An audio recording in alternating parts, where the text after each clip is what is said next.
Hi, I'm David Zayas, plays Angel Batista in Dexter Resurrection, and you are listening to Dissecting Dexter.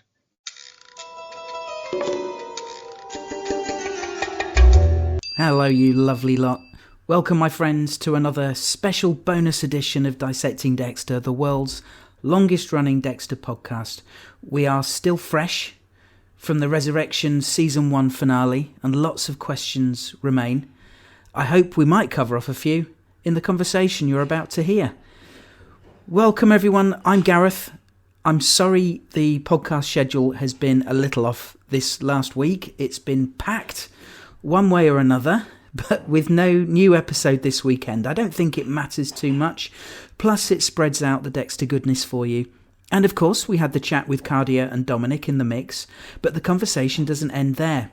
We've still got the listener feedback to cover off.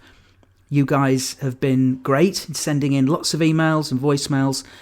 And as I record, I've prepped my notes, but I haven't recorded the feedback episode yet, as you'll have noticed. I'll be doing that very soon, but for now, I've got another chat to bring you, and it's a big one. I had originally intended this to come out after the feedback episode, but there's so many people asking me how it went. Clearly, there's a lot of interest, so I decided not to delay. I was absolutely delighted to have a chance to sit down virtually via the medium of the internet and talk with the showrunner of Dexter, CLYDE PHILLIPS. You will all know that CLYDE was showrunner for Dexter, coming on board after the pilot to oversee the first 4 seasons, after which he left the show to work on other projects, including Nurse Jackie, where he worked with Dominic Famusa, who we chatted with last week, of course. CLYDE then came back to bring us Dexter New Blood and has been showrunner ever since. Before we get into it, I suspect there may be a lot of folk listening to this who might not normally listen. If you are new here, welcome and thanks for joining me.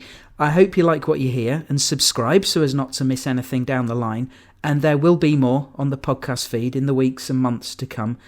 If you do like what you hear, apart from subscribing, maybe you could also take a moment to support me for free by leaving a nice review or rating on whichever podcast platform you're currently listening on. If you really like what you hear, perhaps you might consider going a step further and subscribing on Patreon. www.patreon.com/dissectingdexter, where you can help keep the podcast going and help cover production costs from as little as £2 a month.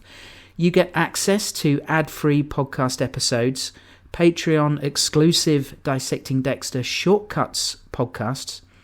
There's a Patreon chat room.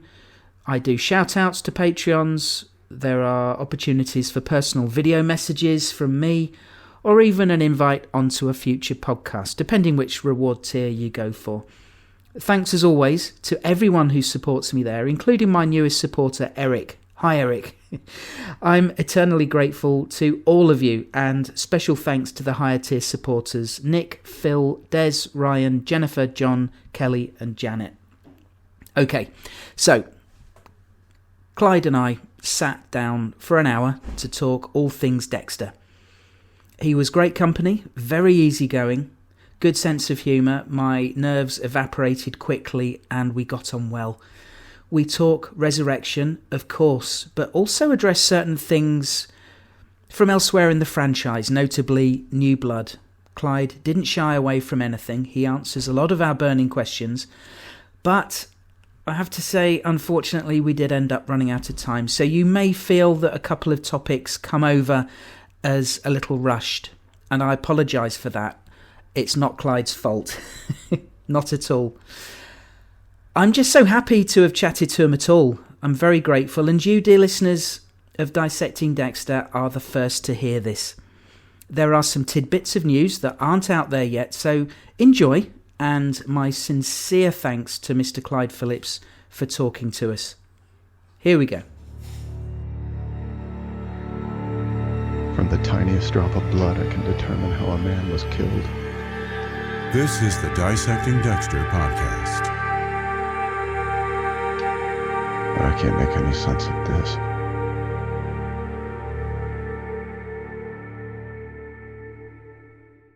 Hi, Clyde, and welcome, and thank you very, very much for joining me here on Dissecting Dexter. How are you today, sir? I'm well. Actually, in all honesty, I'm just getting over the flu. And today is we luckily we planned it for today because today's my first day of feeling somewhat normal. Okay. But I feel fine and ready to get back into it and do next season. Excellent. Oh, yes, excellent. So, apart from being poorly, I imagine the reception by fans to the finale has probably perked you up a bit because it went down a storm, didn't it? As did the season. It did. The who was it? IMDb did a list of the 250 top shows in history of television, and Dexter Resurrection was number 17. And, wow. And that includes documentaries and stuff. And the old Dexter was number 130 something. So the show is definitely in the zeitgeist. It's what we call a legacy franchise. Yes. And I was glad I had been watching week by week with my wife, and so she hadn't seen it. And it was just I just so enjoyed her reaction to it, and I'm very proud of it. And yes, and rightly so.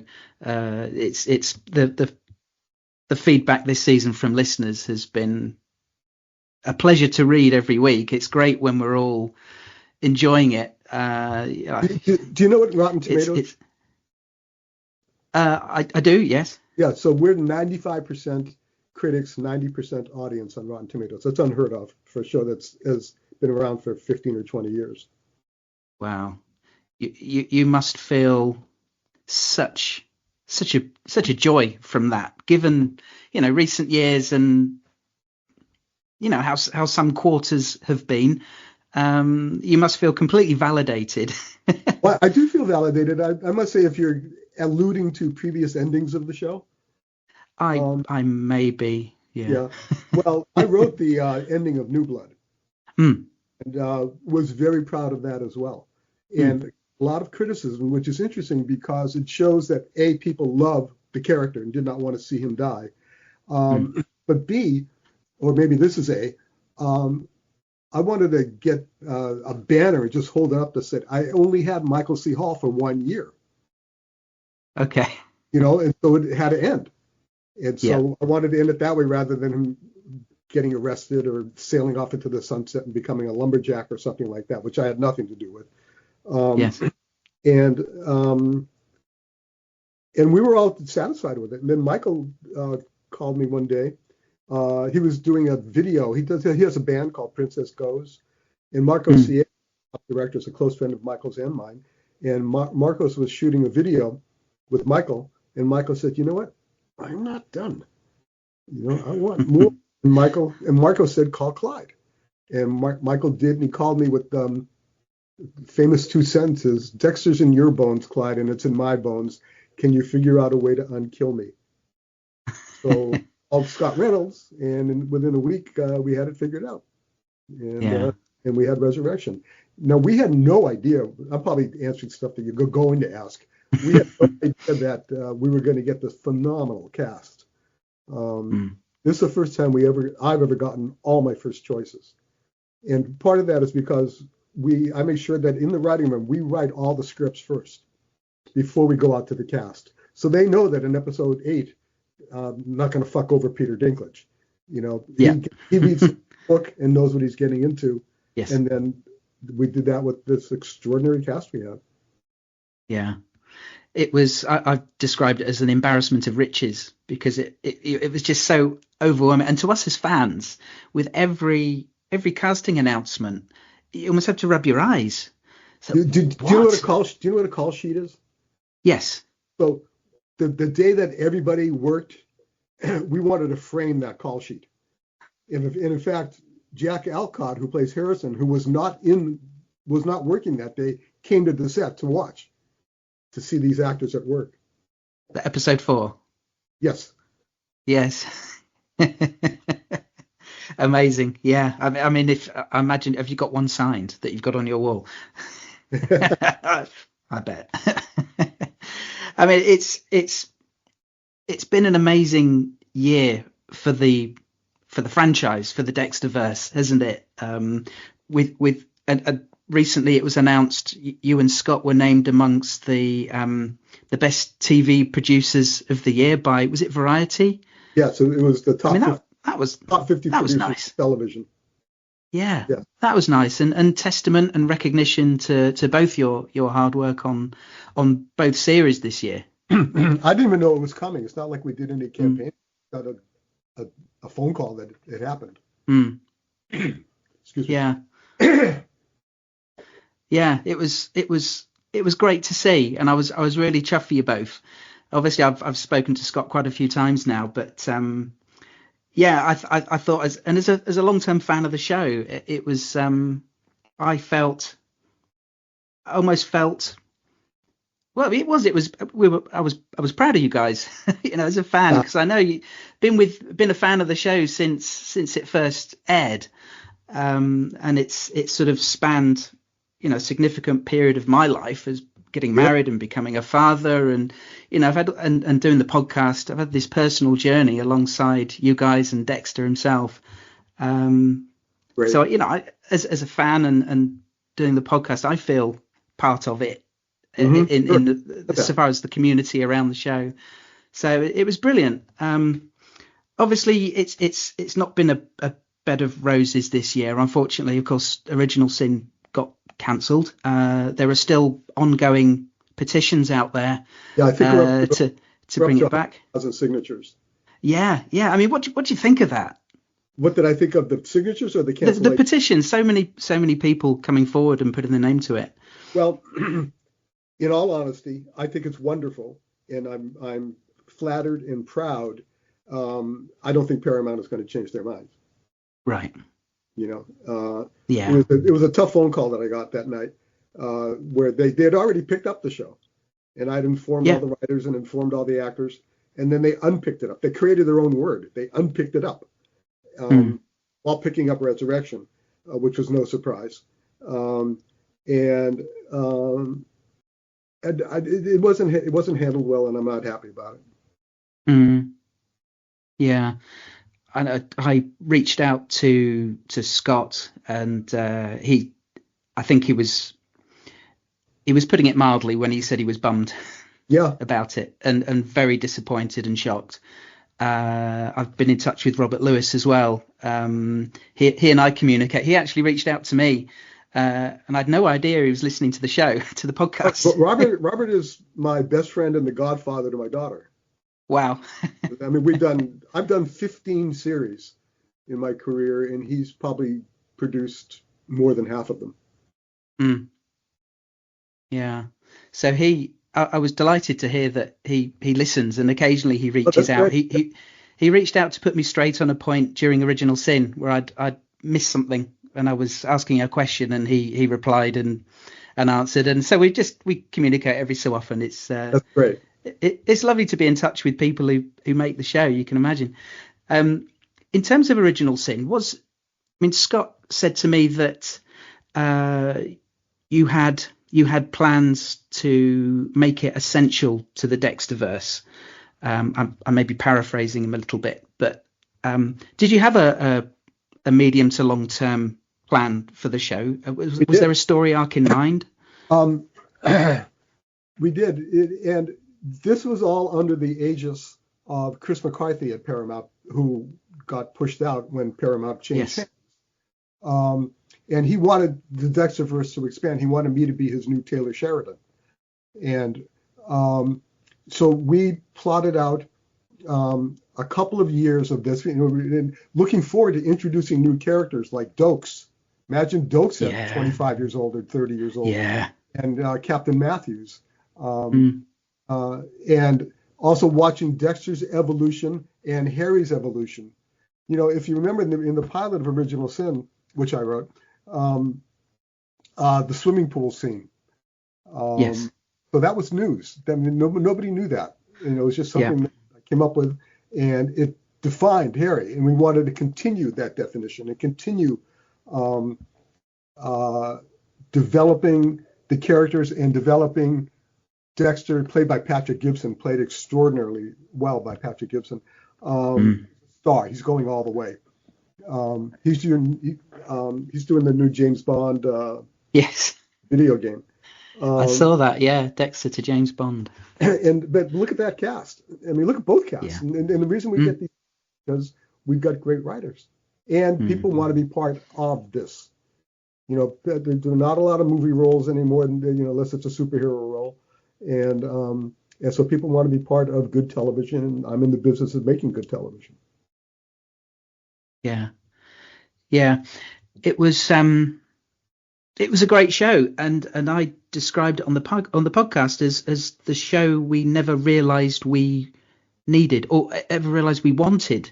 And once we had it, I didn't want to be without it. And I was so grateful.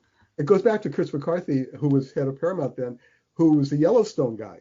And Yellowstone had a couple of prequels to it to set it up, 1883, 1923. And so that was because after New Blood, Showtime picked up Harrison's story, and we wrote 10 scripts of Harrison, which is completely different than where he ended up in Resurrection, because Dexter wasn't involved. And then they picked up Trinity scripts. We wrote 10 scripts of Trinity. I mean, I live in the East Coast. I was in LA for over a year with my writers. Saw my wife 4 times last year, writing all these shows and creating the verse. And then the merger happened, and Paramount had other plans. And it's it's their show, it's their money, and they can do what they want. Yeah. Where's obviously we know what's happened to Original Sin. Where's Trinity at? Has that been put on the back burner for now, or is that just still up in the air? It's back burner, and I honestly don't think they're going to go for it. I just think they're interested in Resurrection. I mean, if they cancel Original Sin, which is a built-in hit, how are they going to pick up Trinity? If they do, I'd be delighted, but I don't see them doing it. Yeah. And John Lithgow yeah. I mean, the fans would be up for it, as evidence with Original Sin. We're hungry. The Trinity season was huge. The 4th season of the show. Yes. Was huge, and I'm a pilot of that one as well. And it was, in my opinion, it's the best of the original batch of the shows. That season 4. Right. Yeah. It's held in the same regard by a lot of fans. I think for many, it's a toss-up between that and season 1. Yes. I don't always like to think too far about ranking the seasons, because it's like picking your favorite child. One day it might be 4, and another day it might be 1. Because I only have 1. Let's go. Another thing we wanted to explore in the 2nd season of Original Sin was Dexter's relationship with Brian. We wanted to flesh that out until the seasons kind of merged into the original show, and then we would end it. Okay. I wonder how tricky that would have been, because Dexter didn't know who he was, or would Brian have kind of wheedled his way into his life anonymously? Again, that's a right question. We would figure it out. Yeah, but that was the plan. Yeah. Yeah. One theory that we had, and I don't know, feel free to say you decline to answer, because who knows, it may come up in Resurrection at some point, although I'm not sure how, because the only person who would know is dead. A theory we had, and we want... So the theory was that Brian would kill Harry and make it look like a suicide. That was the theory we had, and that obviously Dexter wouldn't know, and he'd grow up as Deb would, believing that and carrying the burden of thinking that he'd caused his dad to kill himself. I don't know if that was, if you can comment, or it was never contemplated, but right, if it gets picked up, we'll contemplate it. It's a good idea. Yeah. So bringing us sort of in the Dexter timeline a bit further forward, obviously New Blood, I accept you had the 1 season for it, the finale, or not necessarily specifically the finale, but the way it panned out. Some fans were not happy with it for their own reasons. I like the ending. I've gone on record saying I liked it. I got it. I understood why it happened the way it happened. I was sad to see Dexter apparently die. And I thought it was tragic for Harrison to have to walk away with that trauma of thinking he'd killed his dad. But it felt like the trajectory of the season, and I think you've said this yourself, was to remind us of who Dexter is when you strip away the affable donut guy, and remind us of all the collateral damage that he's caused over the years, the innocents who've died directly and indirectly. I call it shrapnel. If you know that word. Do you know the word shrapnel? Yes. Okay. Yeah. So I call it shrapnel. If you're in Dexter's life, you're in danger of getting hit by shrapnel. Mm. In fact, that's what Batista says in his dying words to Dexter in the vault. And I think it's the end of 9, at the end of Scott's episode. Yeah. Yes. Where he says Deb and Rita and LaGuerta and Dokes, and they all die because of you. Mm. And but that's also the reality of living in the world of a serial killer. Yes. Yeah. And that's something that Harrison has to reckon with. Yes. And if the couple of episodes of Resurrection, he thinks he still believes he's killed his father. Yeah. Yeah. So when you started work on Resurrection with Michael on board, and you had an opportunity to give Dexter a second chance, and he's rising like a phoenix. What was your priority for Dexter for the season? What was the initial arc, or the sort of priority arc you had in mind? Did you feel he needed a redemption of sorts? I do not feel as if he needed redemption. I mean, basically, it's a serial killer show. It's about a psychopath.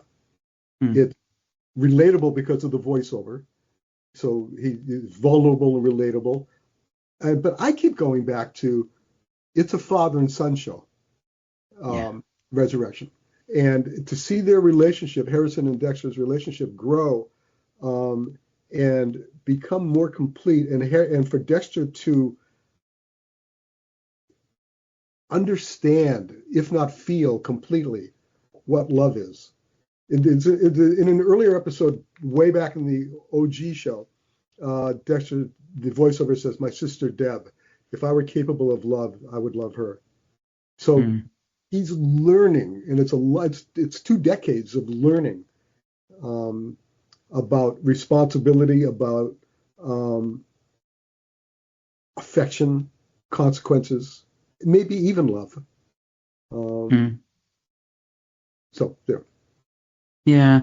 So the father-son relationship, and that comes through very, very clearly, that the father-son relationship is at the forefront of the season. I mean, for me personally, as a parent, I was horrified that Dexter would jump so readily into grooming his son into becoming a killer in New Blood. But you could kind of see for him where he was coming from and his hope. They were both born in blood, and Dexter expected that Harrison was. My favorite 4-letter F word is fate, and that Harrison was fated to have the same destiny, and it turns out he didn't. Yeah, Dexter made a bad assumption, and even at the start of this season, I mean, you threw Harrison dramatically straight into the deep end because he's understandably still traumatized by what's happened. He's terrified that he's inherited his dad's murderous tendencies, and we see him kill Ryan Foster in a red mist of rage. Which I wrote with Scott, and then somebody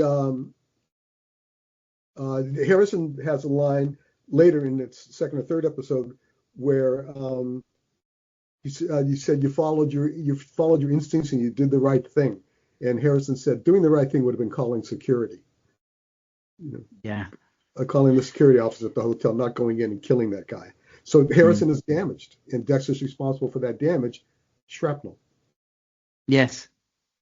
Yeah, that's a good reminder, and we see, but it indicates that Harrison, although he didn't act on it in that moment, he knew what the right thing to do would have been. And I don't know if Dexter had been in that situation, if he would have known what the lawful right thing to do. He would be more impulsive and do things a little differently. But obviously Harrison's still worried he's going the same way as his dad. But that sense of this notion of a moral compass is something that comes up a few times during the season. It seems to be a theme, not just for Harrison, who we see quite quickly isn't the same as Dexter and does have that moral compass that works. But for Dexter, through the season, he starts to question whether maybe he has a sense of justice. Or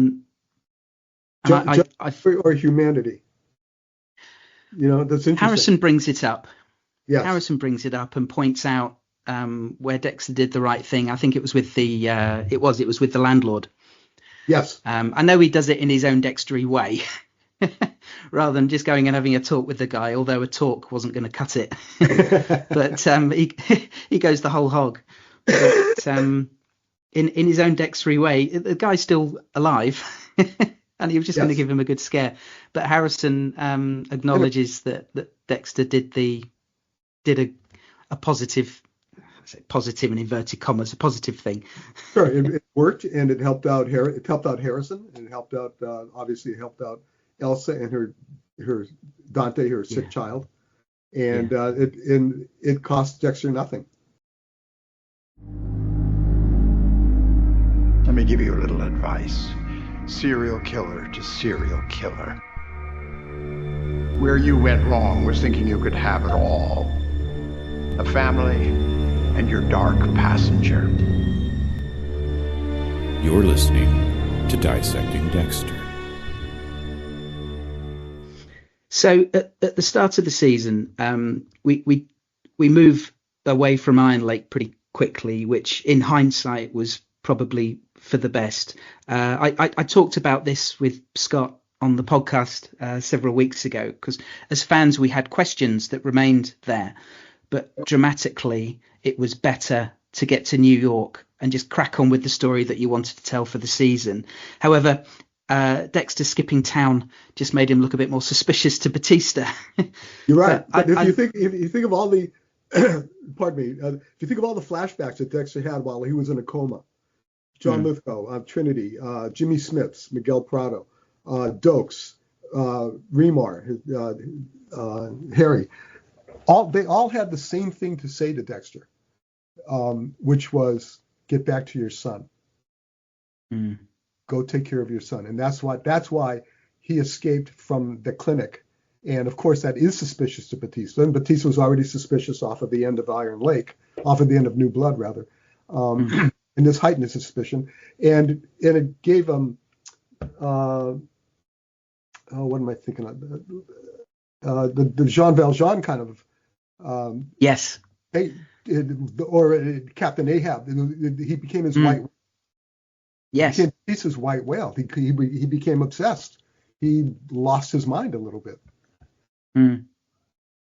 Yeah, but I love that right from the start, and you've kind of alluded to this already, is that Dexter's priority was what any parents would be, protecting their child. And he hears about this murder in New York and the similarities, and he's thinking, is that Harrison? But this renewed priority for his son is also a child he is. Pardon? A child that Dexter understands he has damaged. Yes. If Harrison had come back and Dexter was a tax attorney or something, it would not be a very interesting story. But also Harrison would not be damaged. Indeed. But I love that Dexter, and through the season again, this priority, because previously his priority has always been, it's the code, don't get caught. Yes. Protect yourself. But now his And Charlie's right with what she says later in the season. Harrison is your weakness. Yes. And he is. And we see it more than once this season, particularly in the finale. Well, in the finale, Dexter wants to trade places with Harrison. He says to Prater, shoot me, let him go. Yeah. Now, what greater love? It's just what happened is that was a natural moment for Dexter. That was an instinctive moment. He wasn't blending in, as he's always trying to blend into society. He blends into the Prater's dinner party as somebody else. Yeah. As Red Schmidt.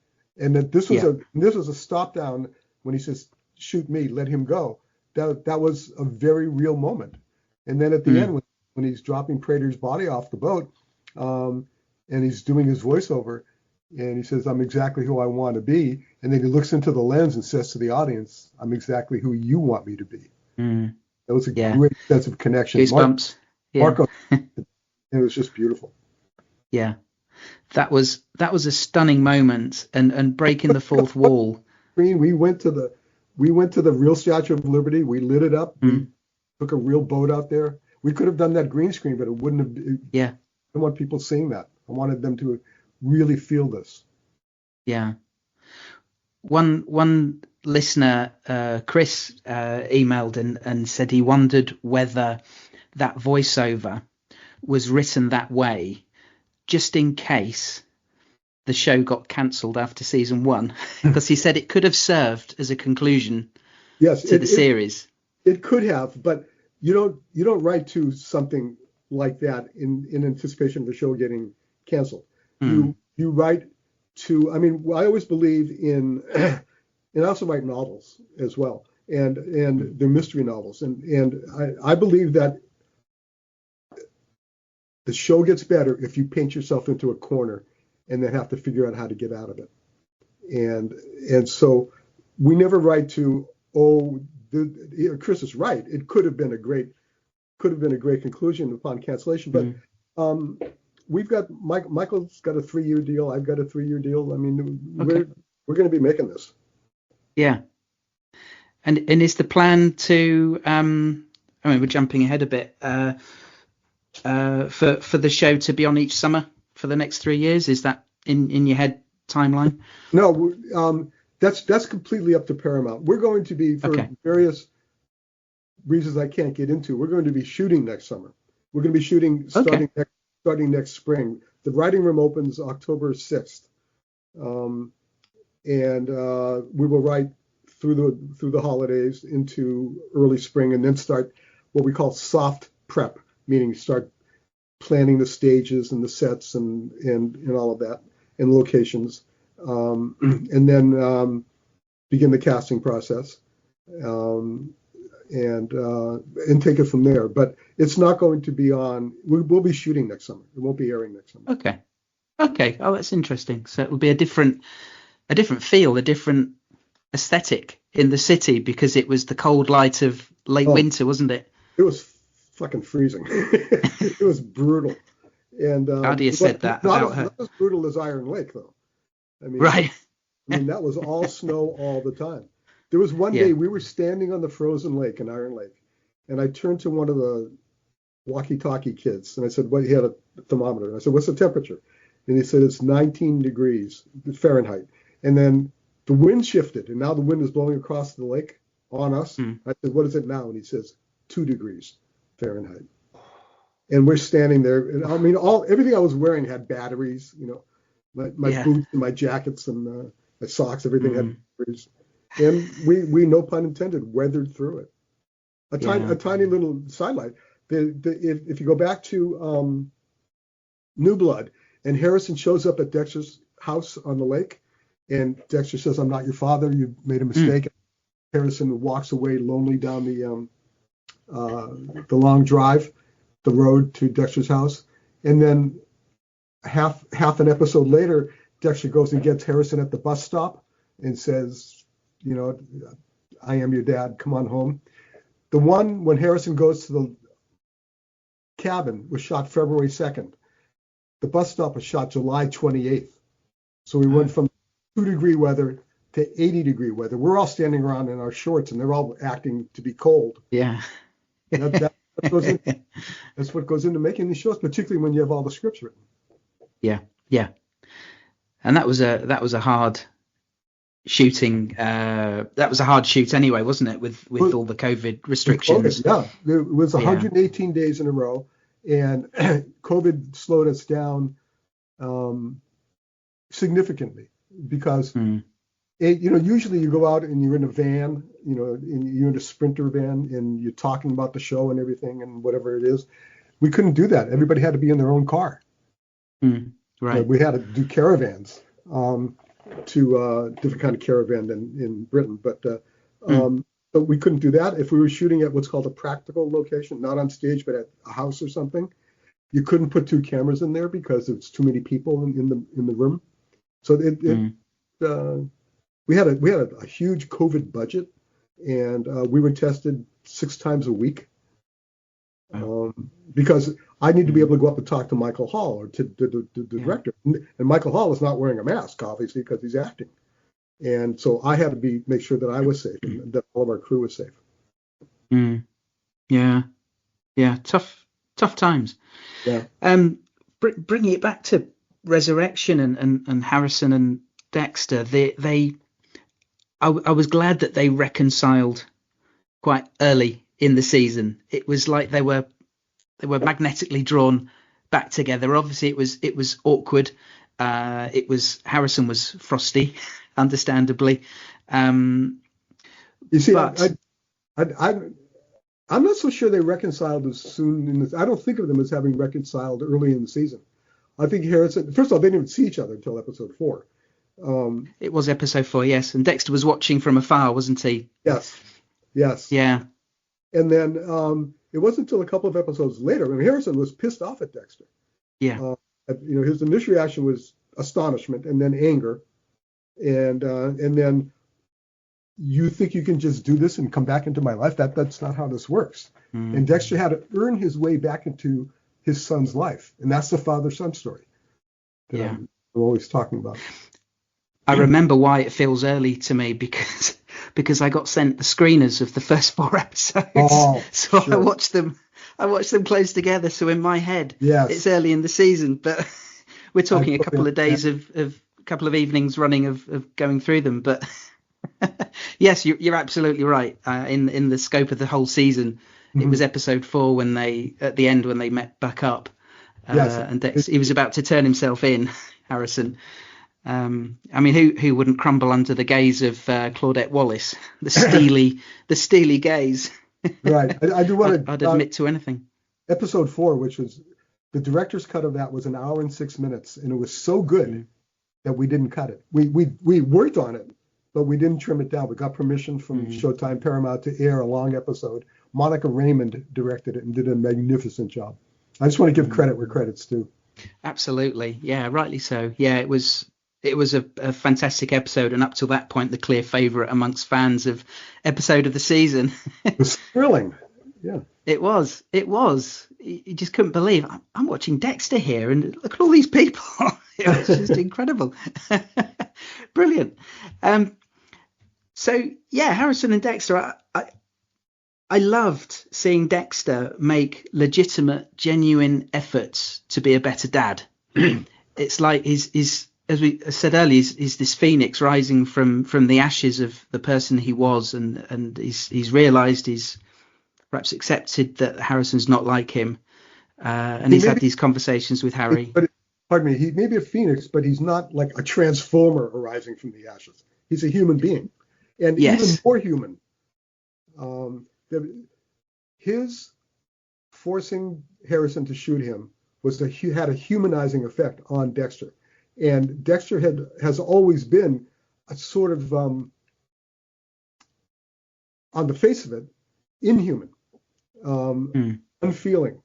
And only through voiceover do we understand who he really is and what he wants to be. I mean, we all have in us, Gareth, if somebody pushed your kid down the stairs, you'd lie in bed at night and you say, you know what? I want to go kill that guy. But you don't do it because you're not a psychopath. Yeah. Dexter is. Yeah. And we have to remember that. Yeah. So Dexter, sets about after they reconcile, Dexter starts giving Harrison some sensible fatherly advice, and there were moments when it seemed to come quite easily to him, and like it was always in there somewhere buried, and it was just almost waiting, this humanity waiting to surface, and that's why I referred to this season, and I asked you about the question of whether or not this is some kind of redemption. Obviously you said it wasn't in your mind, but I'm thinking of where a lot of fans viewed him by the end of New Blood to where we are now, and I was kind of down on the character a bit after New Blood. As I say, I understood where it ended, but it was the reminder of how when he's cornered and it's fight or flight, he's like a wounded animal, and he'll do what he needs to do to survive, and you better not get in his way, as we saw with Officer Logan. Well, there's a little bit of a controversy about that. The way it was written and the way it was shot and the way it was interpreted are two different things. Three things. The way it was written and the way it was shot was one thing. The way it was interpreted was another. Dexter killed Logan as he was ducking down from getting shot by Logan. It was accidental. He didn't intend to kill Logan. In fact, that's why when Dexter kills Logan and Logan drops, Dexter says, "Shit." Yeah. It was not. He had no intention of killing him. He ducked down out of the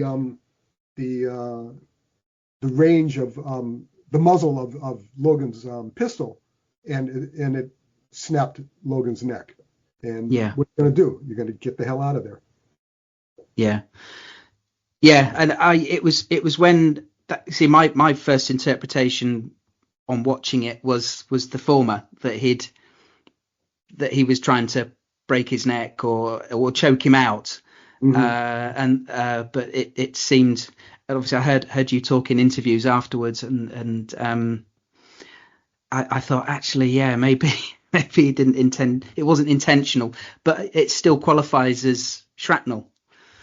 Yes, you're absolutely right. It does qualify. Yeah. It also it qualifies as anybody can make of anything they want in the show. I mean, I read a lot of stuff online, probably too much online, and everybody has theories about everything.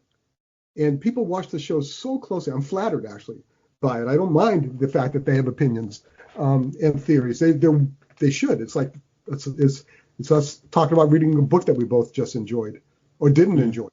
We get to say what we want about it, and the fact that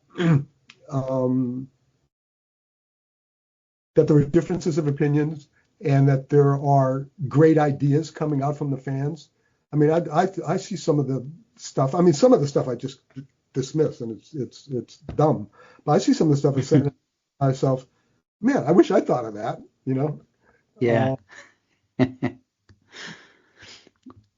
I just looking at my notes here, one of the scenes that jumps out at me from the season was one of my highlights of the season. This is still on Dexter and Harrison, was the sequence in the lecture hall with Claudette giving her presentation, and she makes a comment about how psychopaths are incapable of emotion and empathy and love, and Harrison gives his dad the side eye. Yes, that was great. You know what he's thinking. Yeah, that was also. But again, and Dexter knows what Harrison's thinking, and to his enormous credit, maybe Dexter of season 7 or 8 would have not said anything and kind of glossed over it, and come on, let's go and get some burgers. But to his credit, he addresses it immediately, nips it in the bud, and he says, I may not experience love the way most people do, but what is it he says? I'm going to paraphrase, but the way I feel about you is different to how I feel about anyone else. Anybody else, yes. Yeah. And that's also, it's good words put in a master actor's mouth. And the audience already embraces who Dexter is, and I think leans forward a little bit, because this is a change and this is growth, and we can't keep playing the same note all the time.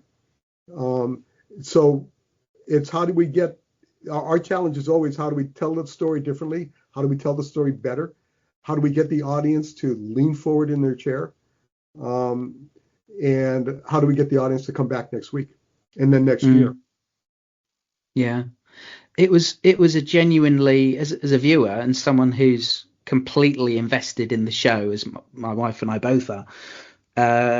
It was a genuinely touching and emotional beat, and especially when his hand sort of hovers over Harrison's knee and he just pats him gently on the knee. It's just such a nice gesture. He puts his fist on his knee. Yeah. It's such a lovely. And then later, Dexter, a couple of episodes later, when Dexter and Harrison are at Dexter's dining room table, Harrison, for the first time, puts his hand across the table and touches his father's hand.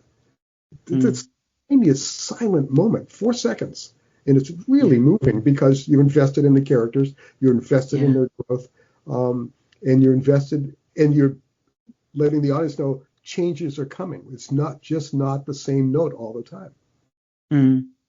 Yeah, it's because it's so moving, like you say. It's just a small beat that for any other father and son you wouldn't necessarily think much of it, but for them, and knowing them as we do and the circumstances, it means so much. And it is just a fraction of an episode, as was the fist on the knee. The knee, because you're inside, and it means so much. You're inside the character, you're inside the story.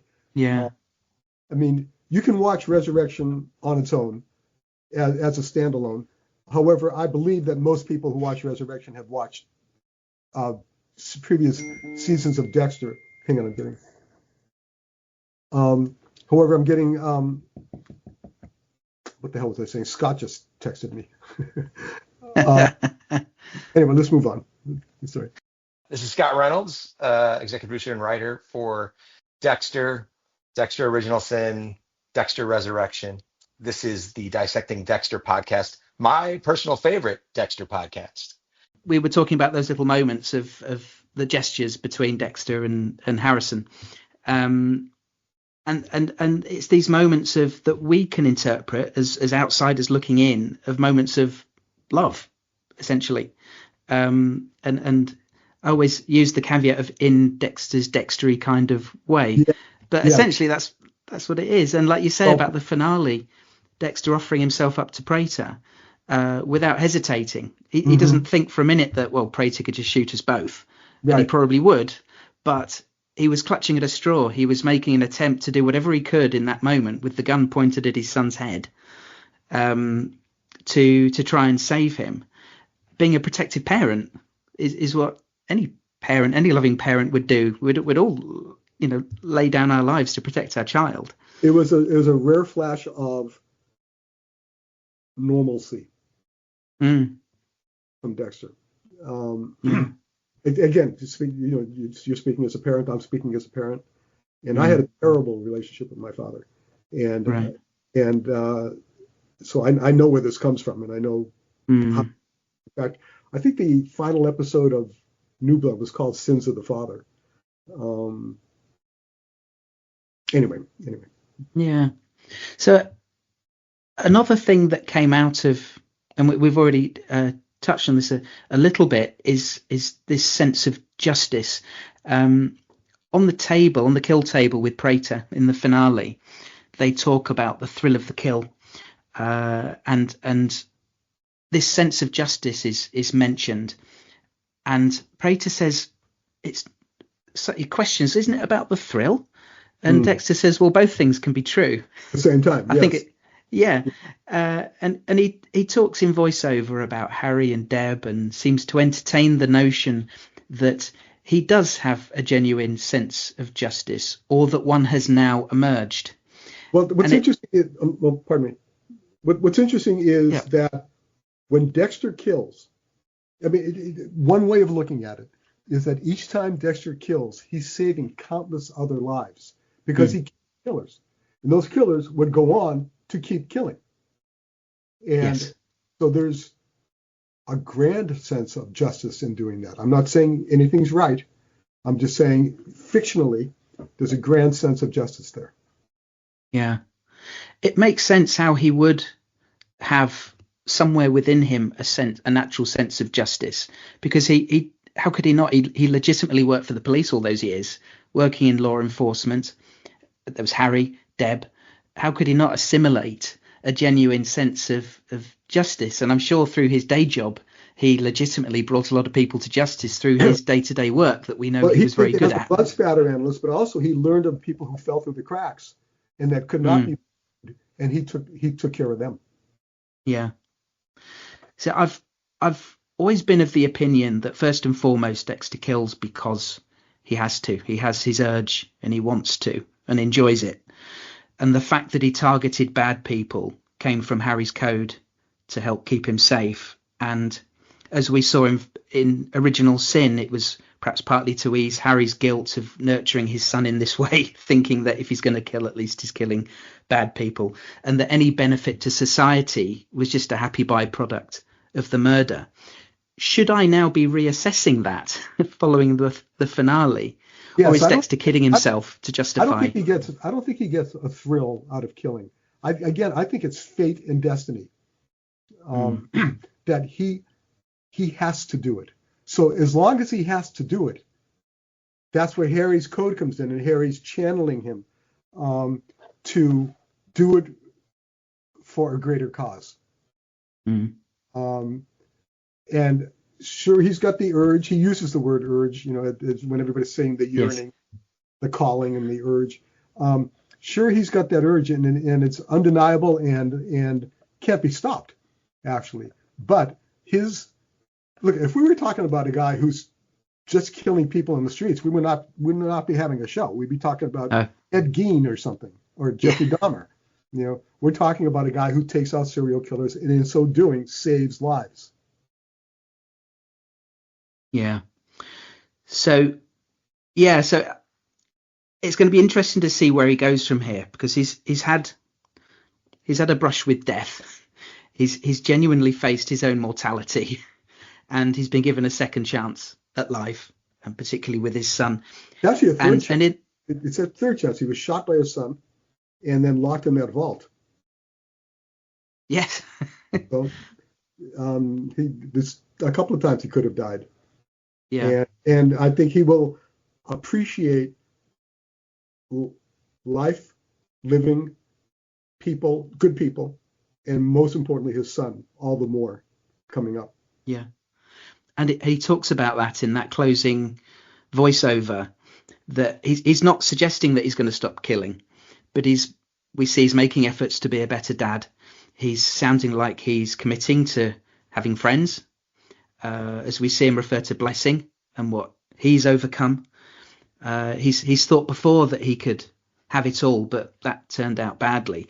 I wonder if the difference now is that the person he's closest to, Harrison, actually knows who he is now, and he can be himself, and he doesn't have to hide and creep around. If he's going off to kill someone, Harrison will get it and leave him be to do it. That's a really good point.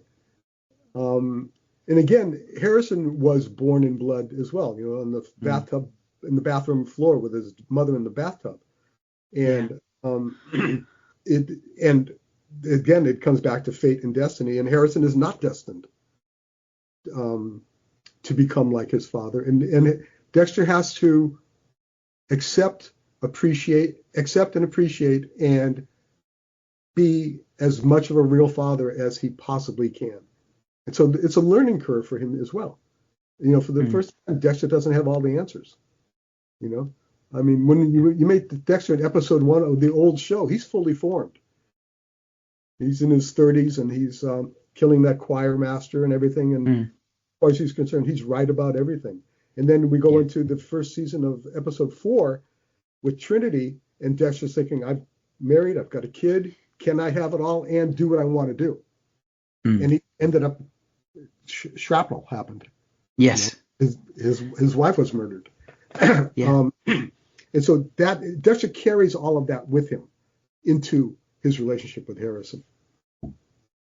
Yeah, and that's what it feels like where we're at now, is where he's entertaining the possibility that perhaps the way things are now, maybe he can have it all. But I'm worried for Harrison, because he's saying he's got going to keep. He's not saying he's not stopping. He's not saying he's going to stop killing. He wants to have a relationship with his son. He's suggesting that he wants friends, and we see blessing. And it's sort of flying in the face of Trinity's taunting in the in the first episode, and it feels like he's saying he might be able to have it all again. As I say, there's a difference here with his relationship with Harrison, but I do find myself worrying, and I'm sure a lot of fans do too, worrying for Harrison long term, even though his eyes are wide open, simply by being close together. It's that shrapnel again. Yes. And we acknowledge, and Dexter had that wake up call from Charlie. Harrison's your weakness, as proven in the finale, and there's no question of that. By being close to him, Harrison's always going to be one small step away from danger, and it's going to come with the territory, isn't it? And part of the deal, if they're going to have a close relationship.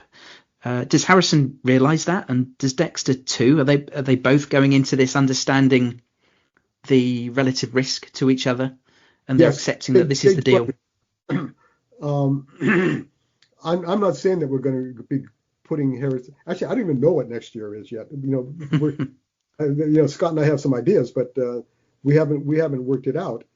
And I'll be traveling in a couple of weeks back to LA to put the room together, but it will be intense. It will feel as real as it can, knowing that we're doing fiction. But it's not going to get us anywhere to have Harrison in mortal danger. Accent on mortal. We're not killing Harrison. Okay. That's good. I mean, there's so much more ground to cover with their relationship, isn't there? That yeah, and if we were to kill Harrison, then who's Dexter? Yeah. Yeah. How do you move on? Yeah, that's fair. Yeah. Let's talk a little bit about the villains this season, because we had a few. Did you, when you were first breaking the season, did you initially consider a single big bad, or was it very early in the process that the idea of a whole group of them came up? It was very early in the process. We knew right away. And actually, Scott had brought to me this whole thing about the pig farmer. Did he talk about that? Yes, he did. Yeah. And I've looked it up myself offline to find out the real story. He's been harassing me for years about that, and now it came time to do it, because also this way Dexter gets to infiltrate a group not as himself, not as the Bay Harbor Butcher, and so then we thought about what would the interesting killers be like, where would they be from. Who is the billionaire that's bringing them together, and who is the billionaire's right-hand henchwoman, as Dexter himself said, and again, why is everybody doing what they do? And we explored all of that, and I think we delivered those answers. We asked ourselves those hard questions, and I think we answered them. Yeah, it was almost overwhelming as how are we going to, as viewers, thinking, how are we going to cover off all these killers in the group, and trying to work out which ones are going to be offed this season, are only going to be seeds planted for potential big bads in future seasons. And it was a fun process, and we didn't get it right. No, obviously I'm sorry. We've got a great big bad for next season, and what we call little bads, the weekly bads. Okay. Yeah. I mean, out of the group, obviously I'm biased towards Gareth because of the name, but it was a name for you. It was. Yeah, I couldn't believe it when the casting was announced with David Dastmalchian. I saw the name and I thought, that's not a common American name. I thought, it can't be, can it? And I didn't like to say, I didn't like to ask. Obviously, I'm in touch with Scott. I could have asked him privately, but I didn't like to, just in case it put him on the spot and he was kind of embarrassing. Well, actually, no, it's just a coincidence. No, I'm here to tell you it was a name for you. I was absolutely floored when he confirmed on the podcast, and I was so flattered and honoured and all other adjectives that you could think. The universe, you know. Gareth! He's the Gemini killer. Meet the guy voted most likely to become a serial killer in his high school yearbook. You're listening to Dissecting Dexter. I'd rather not. I did love the moment when we realised, and Dexter realised, that Gemini's a twin. Yes. Yeah. For someone who spends time dissecting the show, this blindsided me, and I loved it. David S. Malchin did a fantastic job. Al was the only one who got away, at least for now. We didn't expect that, although there are theories out there that Mia's suicide was staged. File was... I read those as well. Yeah, her file was marked as active in Prater's vault. And was that a deliberate tease, or some have suggested maybe Prater hadn't got around to updating it? It was not a deliberate tease. Okay. Okay. And what can we say about Prater? Obviously, Peter Dinklage is a superb actor, but he had such a great chemistry with Michael. Prater seemed like a serial killer fanboy, but it ended up going much deeper than that. What can you tell us about the inception of his character? Well, we knew we wanted to have the collector of serial killers. Then we had to figure out why. Pardon me. Then we had to figure out why, and then we came up with his backstory about his parents being killed by somebody who had killed other people before. And then he got into a relationship with that person, Cooper Morris. He got into, as a boy, got into a relationship with him, and it what did it do? It ignited the spark that became a lifelong passion and commitment. And also, he's a billionaire, and he collects things. And one of the things he collects is everything in the vault, and he collects people. And who was he going to collect? People like Cooper Morris, serial killers. Yeah. Let's talk about Batista.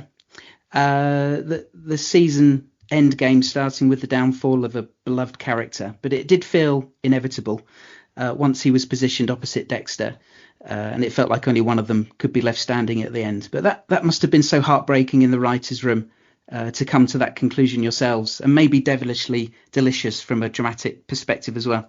Well, dramatically, it had to happen. We can't have Batista chasing Dexter for 3 years. But first of all, David Zayas, who plays Batista, is one of the greatest guys in the world. And it was a very emotional day when we did that scene. And then he had to be lying there, and it wasn't the end of the show. It was like 4 or 5 days before we ended the show, and he had to just be there. And he was very generous about it, completely understanding, and said that he had the time of his life, and we did too. Yeah, it was a tremendous arc to watch unfold through the season, and it brought us some fantastic moments with Zayas and Hall together, and we got the meetings, we got the face off between them that we had hoped we might have got in New Blood. When we knew that Batista was coming to Iron Lake, we thought, we're going to get a showdown. Yeah. But we got it in spades this season. So first episode. Yeah. You didn't keep us waiting. And ultimately tragic and heartbreaking to think of where their relationship had come from, of course, and what they'd been through. And we talked about this at length with David and Scott last week, and it was fascinating to get particularly David's perspective on his character.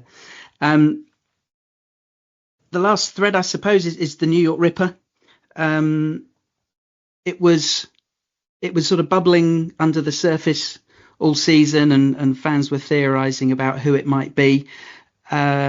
I don't know if you can. I don't want you to give anything away, whether it's going to run over into next season, but were you aware of all the theorizing and how almost everyone was a suspect? Yes, I am aware that they thought that Gigi was it. They thought that Oliva was the New York Ripper. They thought that Cody, Dexter's, Rita's kid, was that. I'm not going to say if anything is right. I'm just saying it's a deliberate opportunity for us, and when we get into the writing room, to make it feel more real and less theoretical. Even Charlie's mum was suggested at one point. You're right. Bless her heart. So now we're at the end of the season, and you look back on it. Are you happy you achieved all your goals with the season, or is there anything niggling you that you wish you'd done? That's a really good question. No, I'm very satisfied with it. We set out to do something, and we did it even better than we thought we would. And I'm proud of it. I'm proud to have worked with these amazing writers and directors and crew and phenomenal cast. And Michael C. Hall brings his A game every day. And so no, I have no regrets. Excellent. And we're all excited to see what season 2 will bring us. I don't know how you're going to top it, but I always say to the listeners, trust the show. Yes. That's our mantra, because you've earned our trust, and I think we're in safe hands.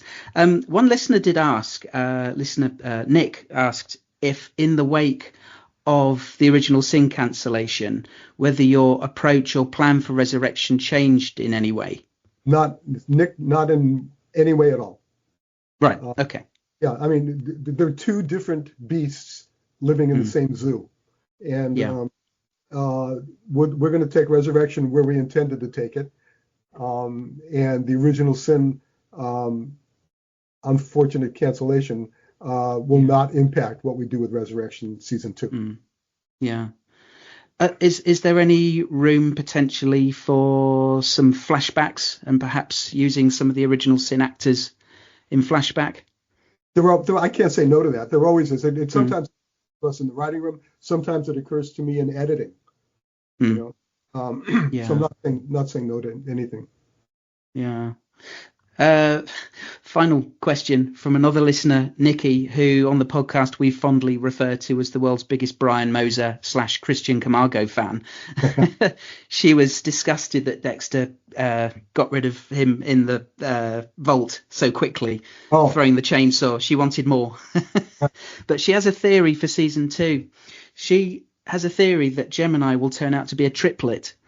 And in the next season, when this is revealed, Gareth number 3 turns out to be played not by David Dasmalchian, but in a shock twist by an English podcaster called Gareth, who hosts a show called Dissecting Dexter. I mean, it's completely outlandish and crazy, but maybe I'll send you a contract. What's your email? Yeah. I'm very cheap. My wife will testify to that. It's a crazy theory, but it might give you something to consider for next season. Okay. Clyde, thank you so very much for joining me today and for all your hard work on the show. This season has been a blast. It's been a pleasure to podcast about. The finale landed well. When we were watching it at home, my wife was pacing up and down the room like a caged tiger with the tension. My wife too. Yeah. She was literally on her feet. She watches through her fingers. She was on her feet and she was turning to me saying, "Will it be all right?" I don't know. I said, "Yeah, right. But you know Scott. How can you?" He doesn't tell me anything and I don't ask. Right. We had to watch it a second time later so that she could concentrate more without the worry of not knowing what's going to happen. I understand that. And a special shout out to your fans as well, and to you for doing this. Thank you. It's a pleasure. It's a blast, and I love interacting with the listeners, and we love to talk about it. And it's been a privilege to talk to you. I've long been an admirer of your work on the show, and it's fantastic to have had this chance to chat with you. Thank you. You take care. Thank you very much. Take care. And to your fans as well. Bye-bye.